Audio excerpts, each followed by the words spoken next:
Welcome back. Next up, we're going to switch gears a little bit and start talking about Midjourney, which has nothing to do with ChatGPT. It is a model that generates images.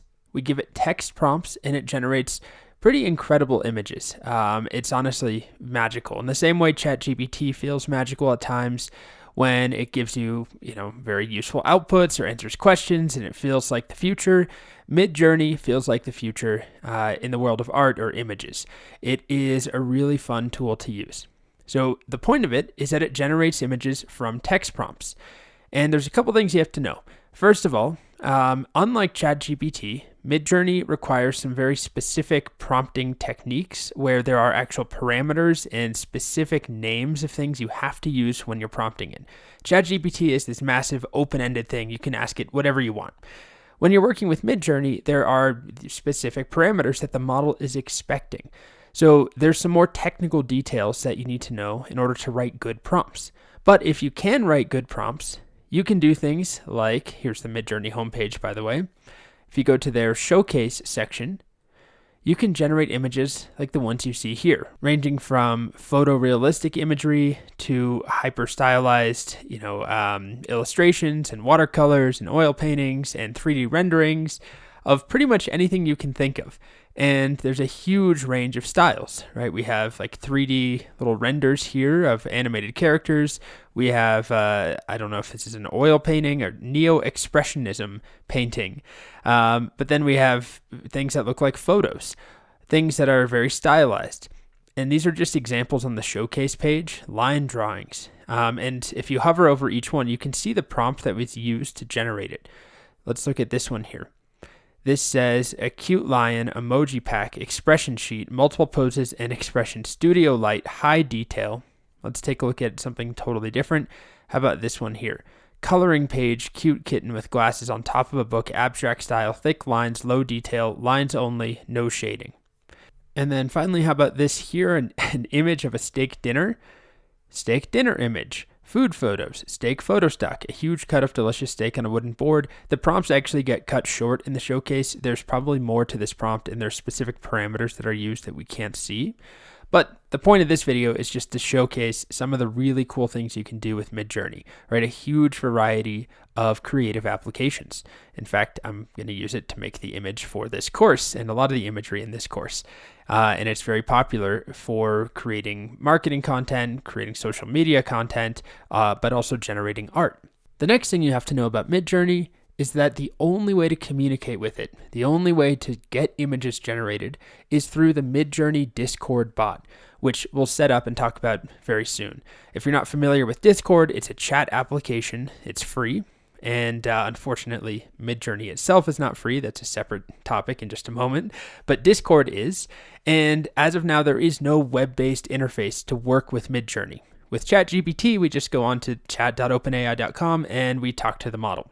That is not the case with Midjourney. There's a few more hurdles you have to jump through in order to work with the model, but it's definitely worth it, especially once you learn the different parameters, the correct ways of prompting the model. You can get some really amazing output, as we just saw. The one catch, as I've already mentioned, is that it's not free, and there is no free tier anymore. There used to be a free tier, just like we have, ChatGPT Plus and then regular free ChatGPT if you don't pay. There no longer is a free tier at all for Midjourney. You have to pay to use it. And I believe there's two reasons why there is no longer a free tier. One is abuse. Midjourney and these image generating models have a high potential to be misused. And people were getting free trials and doing all sorts of absurd things, creating harmful content. That's all that I'll say about it. There's lots of examples and posts you can find online. And then the other reason is that Midjourney is extremely popular. And as we'll talk about, it requires GPU resources and cloud computing resources every time we generate an image. So it's expensive. All that matters for us is that there is no free option anymore. So if you don't have a credit card, if you don't have the ability to sign up to use Midjourney, which right now starts at $10 a month for the basic plan, if you don't have the resources or the desire to pay $10 a month, unfortunately, you can't use Midjourney. However, in the next couple of videos, I'm going to show you some alternatives that aren't quite as good in my opinion, but they are free, or they at least have a free tier. So soon we'll get started with Midjourney. Next, we're going to talk about DALL-E and Stable Diffusion. The first of the Midjourney alternatives that we'll look at is DALL-E 2, which is a model put out by OpenAI. It's not entirely free, but there's a free tier. You get access to a certain number. It used to be about 25 images for free that you can generate, and then you have to pay to buy credits. But it is free to some extent. DALL-E 2 is put out by OpenAI. So if you have an OpenAI account, you don't need to do anything else fancy to get access to it. This is the marketing page, openai.com/DALL-E2. But the actual interface where we interact with the model and create images is located, if you click try DALL-E 2, it's located at labs.openai.com. So what you'll see here, and a lot of you have probably played around with DALL-E, it got very popular pretty early on before tools like Midjourney really took off. So it was all over social media, lots of TikToks about DALL-E. It is a model that takes text prompts and spits out images. It just doesn't perform as well as Midjourney. Nowhere close, to be honest. So here are some example prompts that we can play with, some demonstrations, and a lot of them are pretty good. But if I just try and come up with my own prompt, or even just click the surprise me button, abstract pencil and watercolor art of a lonely robot, expressive oil painting of a basketball player, a fortune-telling Shiba Inu, reading your fate in a giant hamburger digital art. Let's try that one. It takes a bit. It generates me these 4 images, which are impressive, but if we compare that to the type of output we can get from something like Midjourney, it doesn't quite stack up. Another thing to know about DALL-E is that there is an API. So if you're a developer, you can programmatically generate images using DALL-E, which Midjourney does not currently support.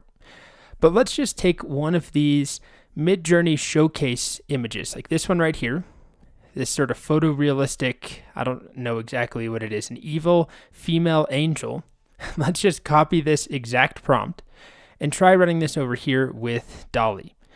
Now, some of this language is tuned specifically to work with Midjourney. Now, it's going to complain that it doesn't follow the content policy, probably because it says flirty core. Let's just get rid of flirty core. And that should follow the policy, hopefully. Interesting that flirty core is disallowed on DALL-E 2. I mean, this is the type of output we get. Nowhere near as good. Now that's kind of an unfair comparison because, as I said, this prompt was probably tuned specifically by the person who wrote it to work with Midjourney, not to work with DALL-E. But honestly, this is somewhat indicative of the type of output I tend to get from DALL-E. So I don't mean to just sit here and say terrible things about it. It's still very impressive. It just doesn't tend to work as well. It is not as polished. The images we get are far less detailed, and we have way less control over the images. We really don't have many parameters we can play with DALL-E. It's a very simplified version of what we can do with Midjourney. But it does support a free tier where you can make some images without having to pay. Other than that, if you are willing to pay, I would definitely recommend using Midjourney, which is why we'll be focusing on Midjourney. In the next video, we'll take a look at one more free image model before we dive into Midjourney. Next, we'll look at a second model that generates images from text, and it also is free to use, or at least has a free tier. And beyond that, it's actually open source. The name of this model is called Stable Diffusion. The team behind it, the company, is called Stability.ai. And the key difference here between Stable Diffusion and Midjourney is that Stable Diffusion is completely open source, meaning that you could run the model on your own hardware if you had the necessary hardware. It's not made to run on, an everyday laptop, but it's completely open source. You can run it yourself. You can tweak things. Midjourney is completely closed off. You can interact with Midjourney just like we can interact with ChatGPT. We can write crazy prompts and get, hopefully, the results we want, but we don't have access to the actual underlying model. So with that said, in general, I've found that Midjourney gives better results out of the box. Stable Diffusion is still very powerful. It's a big step up from DALL-E 2 that we just saw in the previous video. And you don't have to download it and run it yourself locally, which is not that easy to do, as I've mentioned. There is a web-based client called Dream Studio. If you click on this, we see some nice example images, and a lot of them are pretty good. We get some decent output just from this Dream Studio interface. So I'm just going to click Dream over here. where I have a prompt that was written for me. You can just write some or shuffle the prompt if you want. Powerful sorceress, flowing robes and mystical staff, standing in dark and ominous forest, mysterious, detailed, high detail, fantasy, portrait. So I logged in, and I'm actually a paying customer. You can see I've generated tons of images over the recent months, but you don't have to pay money. You will get a certain number of credits for free.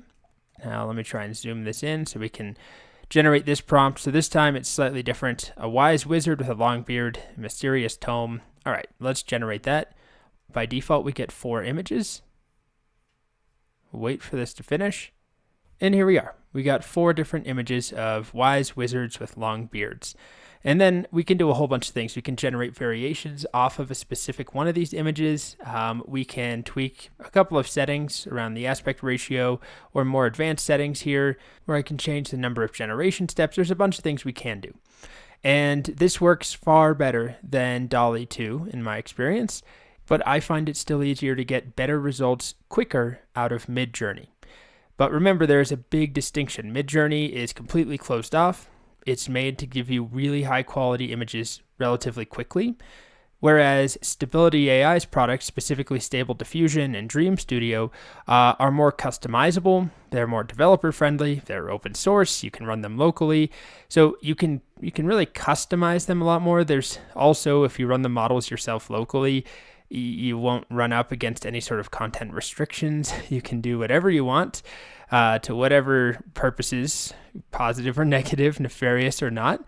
And Midjourney has all sorts of guardrails that you definitely can't do the same sort of content generation that you can achieve using Stable Diffusion. Not that that's how I recommend you use the models, but that is a key distinction. And of course, if you just need something quickly and you don't want to sign up and pay anything at all, you just want to play around with some of these models, Stable Diffusion and specifically the Dream Studio are a great way to get a limited number of images for free. With Midjourney, we don't have a choice. You have to pay to use Midjourney as it stands right now. But I believe it's worth it for the everyday user. If you're a developer, if you're someone who's going to really dive into the weeds, you can go a long way using Stable Diffusion and not having to pay a cent if you run it locally. But for most people out of the box, Midjourney will work better. All right, so let's go ahead and get set up with Midjourney. Remember, this is only available currently to paid subscribers. So unfortunately, if you don't have a credit card, unless they decide to re-enable free trials, you are out of luck, which sucks. Let's just be clear about that, especially just when you want to try things out. But I do believe it is worth the money, at least to try on the lowest tier, $10 for 1 month. Cancel it if you want to, if you're not impressed or you don't have a use for it, or try using Stable Diffusion. So to sign up, remember this is done through Discord. So if you go to the Midjourney website, you can click join the beta and it will take you to a Discord link to join the community. Now I've already joined the community. I have a Discord account set up. If you don't have a Discord, it will ask you to sign up. Discord itself is free. Joining the Midjourney server is free as well. This is what it looks like. This is the Midjourney server. It has like 17 or 18 million people who have joined. There's between 1 and 2 million people active at any given point in time. It's a very, very active server. And I'll just give you a quick overview of some of the stuff you'll see in here. There's an announcements channel. This is all just announcements coming from Midjourney, surveys and notes about office hours. There's a status channel that talks about any outages with the Midjourney bot. There are channels for technical support. There's channels for showcasing things people have generated. And then there are the newbie channels. So you will certainly see, or almost certainly see, different numbers here. Newbies 21, 22, it might be 99, but it doesn't really matter. If you pick any of these newbies channels, this is a place for newcomers to play around with Midjourney. And what you'll see is a bunch of images scrolling by. Let's go down to the bottom as people play around and generate new images. So it's kind of hectic and chaotic, and we'll see a way around this where we can just directly message the Midjourney bot. But the problem we have right now is that we're not actually set up. We're not subscribing. And so if I try and generate an image, it will complain to me and tell me you need to sign up. The easiest way to sign up is to run the /subscribe command. So /subscribe inside the Midjourney Discord on any channel. If you run this, it will generate you a link to open your particular subscription page. So this is private, as it says, only you can see this. So it doesn't really matter if I'm doing this in a public channel. And I've already subscribed, but once you click this link, it takes you to the Manage Subscription page where you can set up your subscription. Currently, there are 3 tiers. There's the basic tier, the standard, and the pro. I've just been using the basic plan and it works fine, but there are obviously distinctions, mostly in terms of how many fast generations you get or how many hours of fast generations you get. That's something we'll talk about in a separate video, the distinction between fast and relaxed. Also, on the free tier, you're limited to around 200 image generations. So I haven't hit that limit and I've been using it for a couple of months now and haven't had any trouble, but it's kind of a substantial increase from $10 to $30 a month. It's also substantially cheaper to pay yearly, right? To $8 a month instead of $10 a month if you pay for the entire year. But that's kind of a big commitment if you're not sure. So we'll talk about the distinctions really around fast and relaxed generations. Otherwise, things are pretty similar. If you pay for the pro plan, there's 12 concurrent fast jobs compared to 3 concurrent fast jobs, but that's mostly it as far as the distinctions between the tiers. So I would just start with the $10 basic plan.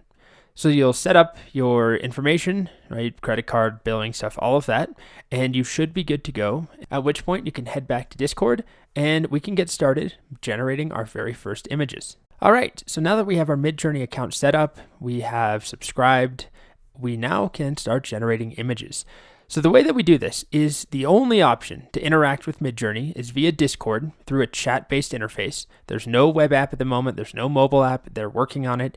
But for now, it's all done via Discord. So I would recommend starting with one of the newbies channels, which is the whole point of these newbies channels is that it's a place for you to play around as a newbie and try and get a feel for how Midjourney works. Although in the next video, I'll show you an alternative. We can actually directly chat with the Midjourney bot. Now, the way that we generate images is by using the /imagine command. And /imagine then needs to be followed by a prompt. So whatever you want can go in here. Imagine, and then let's do, I have no idea. How about a turtle with grass and moss on its back? And then you hit enter. This will enter the queue, and you'll see it's waiting to start. It can take somewhere between 10 to 60 seconds to generate the images. And shortly, we should see something start to appear. And it's not going to look great at the beginning, right? We see sort of blurry looking images, but it will adjust as it adds steps to the generation here. It will refine the images. And eventually, we wait and we wait some more. And things are getting a little bit better, right? As you can see, the quality increases. Other people are generating things, so there's a whole bunch of stuff scrolling by, but here we are. Here's our final generations. I'll click on them and we can see we get 4 images. Each image is a square. Now, these are decent, right? They look good. Some of them, all of them include a turtle on moss, and that's not exactly what I wanted, even if there is some moss on the back or the shell of the turtle. And this is a problem that you'll run into all the time with pretty much any image generating model. They don't understand English all that well. They understand individual keywords, but not necessarily the relationship between the words. Things like moss on the back of the turtle. We'll learn more about the best practices when it comes to prompting Midjourney. There are some really important tools and some, I won't call them hacks, but tricks that you can use. Either way, we got our first 4 images. We always will get 4 by default, and they're always going to be square by default. Well, at least for now. Maybe that will change in the future. We can change the aspect ratio. We can tweak all sorts of parameters. But for now, that's our first example. Let's try one more. So we run /imagine. And then after that, we include our prompt. And let me just show this one more time. When I run /imagine and I hit space or click on this for a required option, it's including this. I'll just show one more time. I'll hit space here. It's including this prompt little text box for me. It's just a place for me to write the prompt. So I'm not writing the word prompt myself. It just put that there. So let's try one more. Maybe we'll steal one from the showcase and see what we get. So let's find a prompt on the community showcase, something that is short, because a lot of these get cut off because they're long prompts. Why don't we try just taking some of this? So this one is holographic art, fluid forms of a cosmic entity in the style of James Nares, intense interplay of light and shadows. And there was more to the prompt, but I couldn't copy it all. So we'll just start with that. Now we've entered the queue again, and it looks like we've already been passed by. Here it is. It's waiting to start. And eventually, we'll see something. Okay, now it's started, and it's the same process as before, where it's going to start blurry and pretty unrefined, and then eventually get better and better until it's finished. And we have a rough approximation of how complete the generation is, 62% currently. Okay, so here we are. This is what we got. Quite a bit different than what was in the original showcase prompt that I copied. I imagine there was more to this prompt, guiding it to create a person's face, which we didn't really do. But that's just our first example. We haven't learned a thing about writing good prompts yet. We're just writing any prompts. To summarize, we use the /imagine command to generate images. We provide a prompt, it takes some time, things scroll by, it can be a little frustrating. So in the next video, we'll take a look at how we can directly work with the Midjourney bot. As we saw in the previous video, there's a lot of action on these newbie channels. Things scroll by super fast. It's easy to lose your generations and not know what's happening, or just have to scroll a bunch to find something you previously generated. It can be overwhelming. So what I prefer to do is to work directly with the Midjourney bot. So you should see over here a list of not all the users, there's like millions of users logged in right now, but the mods and most importantly, the Midjourney bot right here. If you don't see this list, you can show and hide the member list right here. I'm going to click on Midjourney bot. And once you click, just a regular click, we can see that it gives me a dialog to message him here. I shouldn't say him, message it. Or you can right click and click on message, and it will take me to my direct messages on Discord. And now you can see my short little history with Midjourney bot on this particular Discord account. So just before recording this video, I generated 2 images, and this is done directly with the bot. So there's nobody else's stuff in here. This doesn't mean it's private, by the way. The images I generate are still publicly available on the showcase. That is something we'll cover in a separate video, but it does mean that I can see all of my work in one place. If you have trouble enabling the direct messaging, if you get some sort of error or you don't see the option to direct message the Midjourney bot, there's instructions on the Midjourney documentation that I'll link to that shows you how to enable direct messaging with the bot. It's just a simple Discord setting. So now I can run the imagine command in here. How about hand-drawn, close-up portrait, astronaut with green eyes in, I don't know. Let's just start with that. So hand-drawn close-up portrait of an astronaut with green eyes. We have the same process where we wait. Eventually, we'll see something, but we don't have to deal with 100 or thousands of people's other images scrolling by. Okay, so here we are. We get our first little taste of what's to come, and then it gets refined, 15%, 31%. Keeps going until it finishes. Sometimes this can take a lot longer. Sometimes this can move pretty quickly. And 93%. And finally, does it finish? Not quite. There we go. Okay, so now I can click and I can see the images here. Pretty good results for a very simple prompt. 4 different results, right? And this is something we're going to discuss more, what these buttons do down here, how we can isolate a particular image and get variations on one of the images. But this video is just about direct messaging the Midjourney bot. It's what I'll be using in this course. It's just way easier.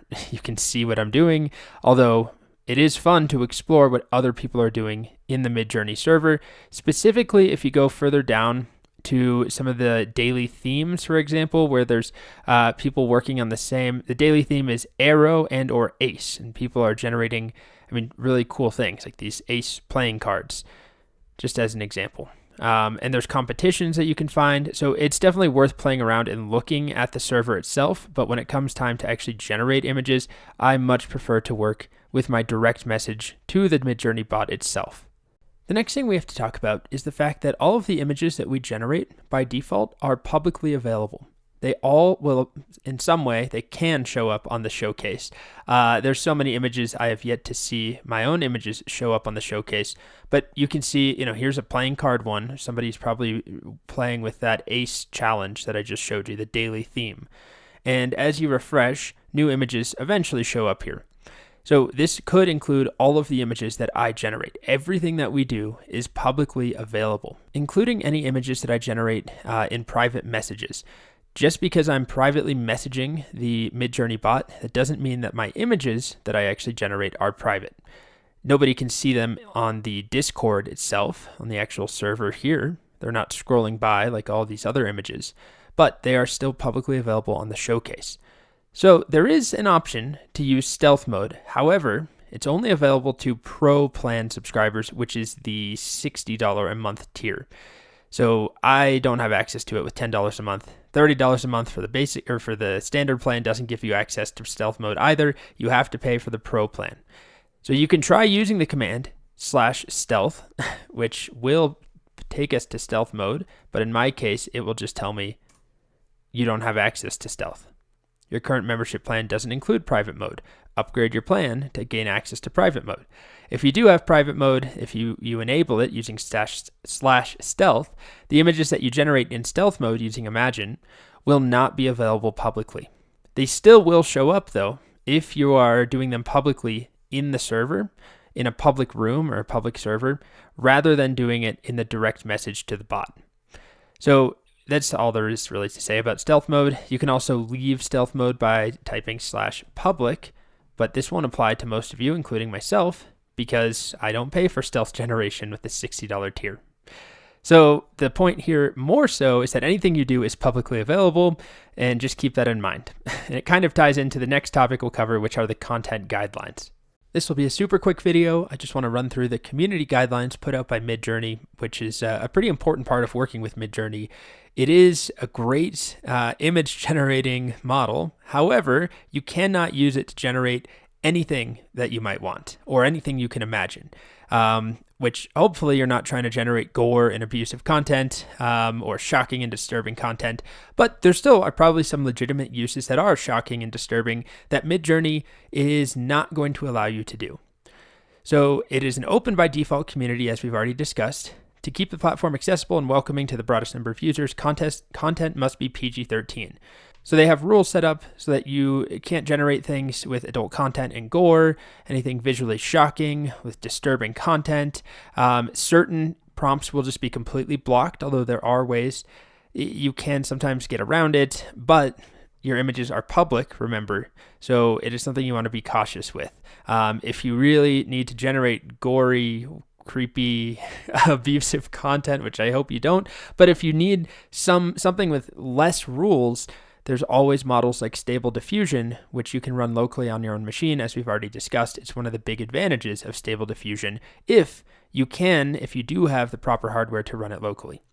Anyway, there's more details about what's considered gore. They don't want detached body parts, cannibalism, blood, violence, deformed bodies, severed limbs, pestilence. They don't want nudity, sexual organs, naked breasts, people in showers or on toilets. And there's a whole bunch of other things, obviously, around racism, homophobia, other disturbing content. And one thing that is important to note that this also applies to anything involving celebrities or public figures. If you're trying to generate anything inflammatory or offensive, that's against the community guidelines.